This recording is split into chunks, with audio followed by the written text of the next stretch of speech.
جو مسلمان لوگوں کی ناراضی مول لے کر اللہ تعالیٰ کی رضا طلب کرے، جو شخص اللہ تعالیٰ کو ناراض کر کے لوگوں کو خوش کرنا چاہے، لوگوں کو خوش کرنے کے لیے اللہ کو ناراض کرنا خسارہ ہے۔ بسم اللہ الرحمن الرحیم۔ آج کی حدیث مبارک، لوگوں کی خوشنودی یا رب کی رضا۔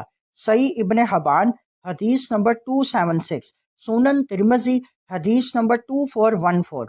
ام المؤمنین سیدہ عائشہ صدیقہ رضی اللہ تعالیٰ عنہ سے روایت ہے کہ سیدنا رسول اللہ صلی اللہ علیہ وآلہ وسلم نے فرمایا، یعنی جو مسلمان لوگوں کی ناراضی مول لے کر اللہ تعالیٰ کی رضا طلب کرے، رب تعالیٰ اس سے راضی ہو جائے گا اور لوگوں کو بھی اس سے راضی کر دے گا۔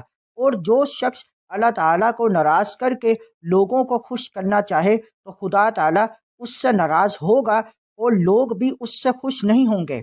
اس حدیث پاک میں یہ حقیقت واضح کی گئی کہ آدمی کوئی ایسا اچھا کام کرے جس میں خدا تعالیٰ کی رضامندی اور لوگوں کی ناراضی ہو تو رب تعالیٰ اس سے راضی ہوگا اور اس سے مخلوق کے شر سے محفوظ رکھے گا۔ اور اگر لوگوں کو خوش کرنے کے لیے خدا تعالیٰ کا ناپسندیدہ کام کیا تو اللہ تعالیٰ لوگوں کو اس پر مسلط کر دے گا اور وہ مخلوق کے شر سے بچ نہیں سکے گا۔ اس حدیث کا مختصر سبق یہ ہے، اللہ تعالیٰ کی رضا کے لیے لوگوں کی ناراضی برداشت کرنا کامیابی ہے اور لوگوں کو خوش کرنے کے لیے اللہ کو ناراض کرنا خسارہ ہے۔